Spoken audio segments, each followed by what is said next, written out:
guys, in today's video we're going to be checking out the new Diamond Select Toys Marvel Select Lady Deadpool along with Headpool.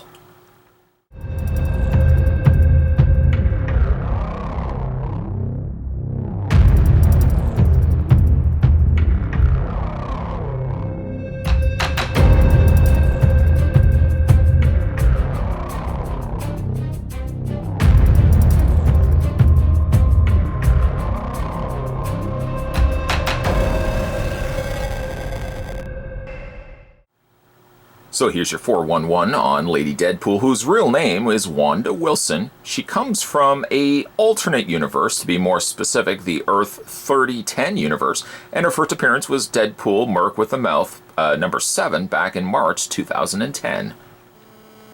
And for giggles, here's your 411 on Headpool. Headpool comes to us from Earth 2149, and first debuted in Marvel Zombies 3, number 1, back in December 2008. Grabbing the tape measure, Lady Deadpool is about 7 inches tall. Okay, while we're at it, let's get some measurements for Headpool. Headpool technically does require a stand to get him to actually levitate, but the figure itself is about 4 inches off the ground. Why don't we have a look at the display stand first, and then we'll have a look at Lady Deadpool. It comes with this really cool looking metallic base. You can see the Deadpool logo there in the middle. And again, some really nice dry brushing incorporated here into the base. So it's not just the silver, but it looks like you've got a couple of coats of this kind of black wash there added as well. 2 peg holes. So luckily, Lady Deadpool does have something that she can stand on top of. And speaking of standing on top of, there's also 2 peg holes on the top portions of the stand where you can attach Headpool.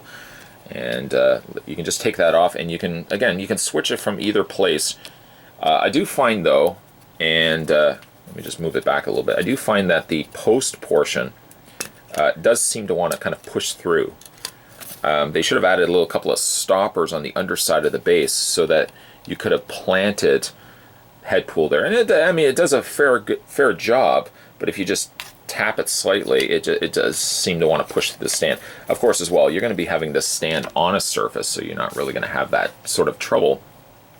Let's go ahead and take Headpool off. And again, some fantastic detailing here on the figure. It did look almost like he's got articulation in his jaw. The reason why I say that is there's like a little hinge right on the side. But try as I might, I can't seem to actually get any sort of movement out of it. Not that it necessarily requires any sort of posability. Pretty much what he's doing is perfectly fine on its own. Some stellar looking sculpting there on the severed portion of his spinal cord. Of course, some really nice decay there in his mouth and his teeth. I can't tell if that's actually an imperfection in the eye. I'd have to kind of go back and look at the source material, but I think as if that's almost a bit of a faux pas in the way the paint that's been applied to the one eyeball, but I'm going to go double check that. It's a lot less red as what we will see with Lady Deadpool. Of course, incorporating some nice browns and stuff in there as well. And he's got like a little, I don't know what the actual term for it is, like the little propeller beanie that he's wearing on top of his head that can actually spin, which is a nice touch. Pretty happy with this. It could have afforded to be a little longer, granted, so that if you had him on display, for example, we just peg him into place.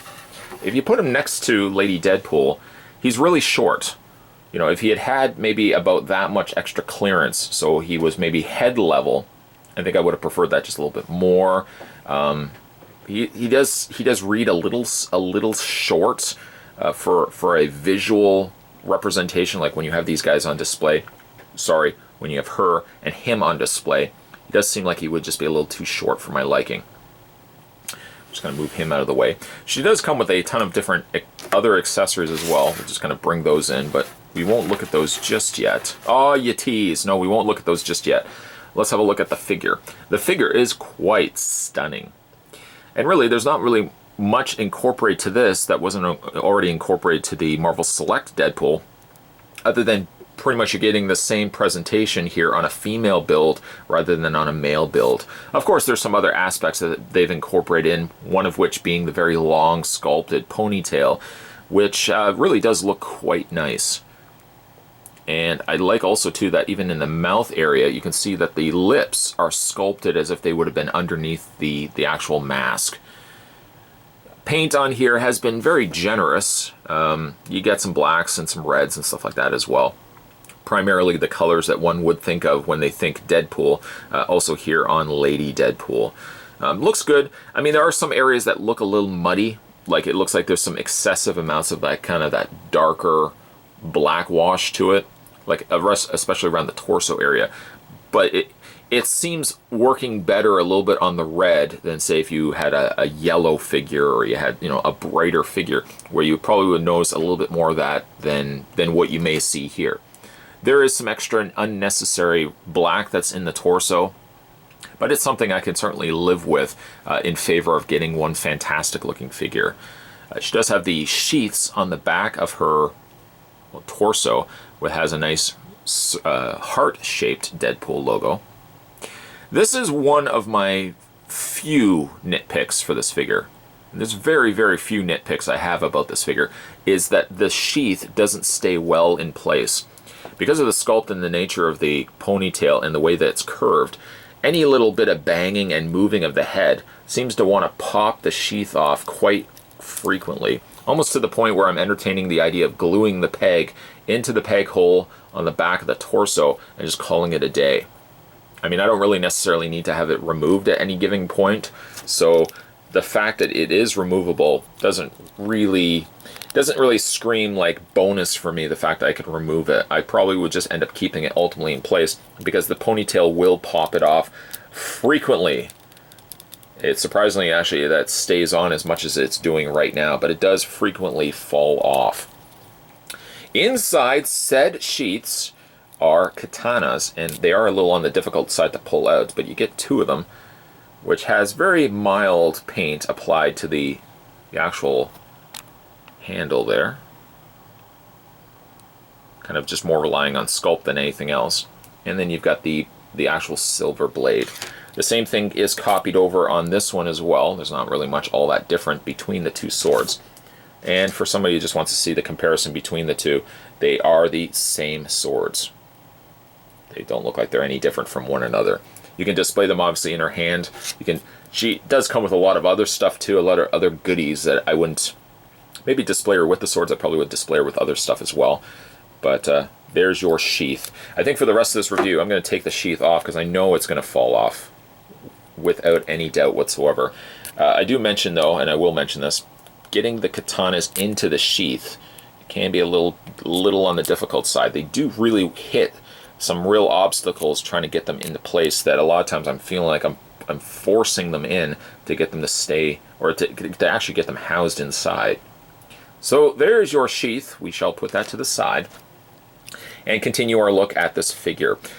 She does have a belt, I might say very on the loose side because it doesn't really attach to anything, and by the nature of the way it is, it's a larger belt, so there's a lot of gappage between, you can see the waist and the belt.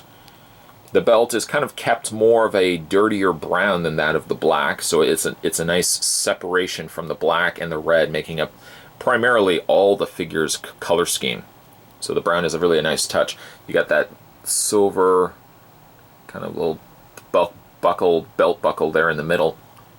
What's interesting though is that she does have a holster on both sides. One for a smaller blade, a smaller dagger, which is removable. And then the other side, she has one that looks like it would be for a pistol. The only other thing she comes with, obviously the bazooka is not going to fit in there, is she comes with this blaster here as well, which has a slight more futuristic design to it than a more traditional, modern sort of a handgun. The only thing that's the only thing I can think of that would fit in that. But as you can see, it fits very awkwardly. I stopped, I looked, I checked the packaging. I didn't see an extra gun. I don't think there was no slot for the gun, so I really don't know what that holster is supposed to be there for, other than this. But this looks a little awkward. The only thing I could gather, if I just kind of move the arm out of the way, is that you could have the holster kind of more to the side of the figure. But again, it just looks like it's not. That doesn't look right to me. We'll go ahead and take that out. She's got some nice pockets on the sides of her legs and a couple of little magazine holders for her guns. Again, everything else kind of looks really Deadpool, for obvious reasons. And the figure, again, looks quite good.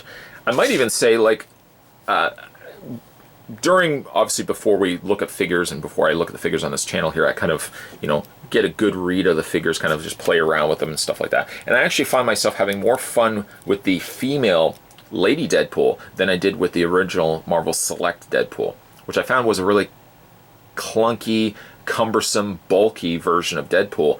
Even though this is obviously a more streamlined version of Deadpool because it's Lady Deadpool, I find it's just a better looking figure than the Marvel Select Deadpool, which is actually one of my least favorite Deadpools that's been released. Alright, so let's talk about her weapons. We kind of dashed quickly through looking at this blaster. We look at that again. Just all black. There's not really much. Sculpt's neat because I like the futuristic design of it, but there's not really a whole heck of a lot in the way of paint to it. What you see is what you get. Some would also say perhaps that this is the much cooler of the accessories. I would probably tend to agree with you. You got yourself a Lady Deadpool bazooka or rocket launcher, which has the same sort of color scheme as the figure itself. And a very bizarre kind of candy striping effect here, kind of a candy cane effect of the offsetting black and the red. The Deadpool logo on the one side, nothing on the other side. For the most part, pretty clean on paint, a little bit of kind of black areas here. But yeah, for a metal weapon, I could imagine a few scratches and stuff like that. So that gets a pass for me. I'm not gonna ding it for that necessarily. There's no rockets or anything that are included. They've sculpted the end of each one, but I guess it could have afforded having something you could have added to it, just for if you want to display her firing, the bazooka. And then lastly, she comes with a series of interchangeable hands, a total of 4 extra hands. Defaulted from packaging, she had one pair, I just dropped one of them, a pair of partially gripping hands. This is what she comes out of packaging with. What I did do was I swapped those out for the trigger fingers, to which you can use for the bazooka or the blaster.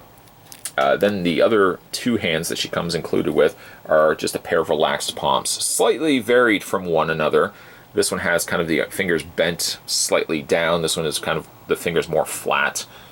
I guess that's not 100% true. They're about the same sort of arched to the fingers. And you can pose her with those as well. I mean, really, for all the stuff that she comes with, this kind of seems like I wouldn't really display her with these because there's so much more exciting things you could do with the figure itself. Speaking, though, of figure, her posability, now that we've got the sheath removed, her head rotates all the way around, and she does have, of course, a hinge up and down, all of which thanks to our good friend over at Ball Joint. Thanks, Ball Joint. Thanks. She does have hinge on shoulders via universal joint, but to be honest, I find that the arms are a little restricted. I can't chalk up what exactly it is, but it seems like the arms are resistant towards allowing me to move them back and forth. This one arm as well, I can't seem to get it completely lowered down, and again, she struggles a bit rotating at the arm. The arms hinge outward, of course, being that they are universal joints. She has a rotational cut right at the bicep portion and a double hinge on the elbow. So yes, she's got a good idea brewing up there. A rotation also in the hand where you've got that hinge point going there as well. Upper torso ball joint, lower torso ball joint, and then universal joints on the legs, which again are a little on the stiff side, bringing them outward. She's got a swivel cut on the thigh, a double hinge on the knee. And not only does she have an ankle articulation, she does have, maybe initially I thought she might have had an arch or a crunch, not a crunch, but a rocker to the ankle. But interestingly enough, she also has articulation right at the lower portion of the foot. I really don't know why. I mean, I guess you could have the feet slightly angled outward as opposed to having them straight. I guess that would make sense why those would be there. But that's what she gets for articulation. Kind of wish that she did have the rocker in the ankle.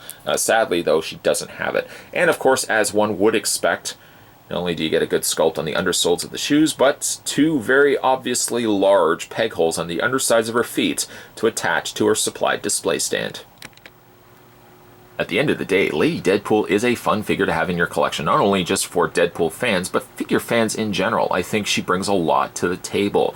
And going back to those relaxed palms that I was discussing before, those relaxed palms work perfectly, as you can see here in final looks, for holding up the rocket launcher as she's scoping out her target. But the only thing I would say, as I would have changed to the figure itself, is I wish that Headpool had had a longer post, something that he could have been elevated a little higher than what he ended up being here. And I think from the figure standpoint, those two sheaths, the sheaths on the back of her torso, are problematic. I probably will just glue those into place.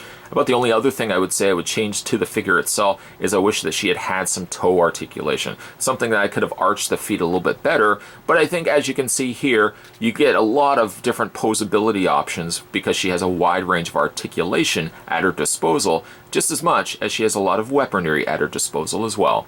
Today, once again, we were having a look at the brand new Diamond Select toys. This was the Marvel Select. This was Lady Deadpool, along with her companion, Headpool. If you like this video and certainly want to see more videos like this and you haven't had a chance yet to subscribe to this channel, make sure you hit that little subscribe button down below. You won't miss a beat when it comes to future videos. If you also want to check out some more Merc with the Mouth reviews, I've got a playlist on this channel that you can check out that has every Deadpool thing that I've ever done. You'll find in that playlist. As always, guys, thanks for watching as you always do. I'll see you next time.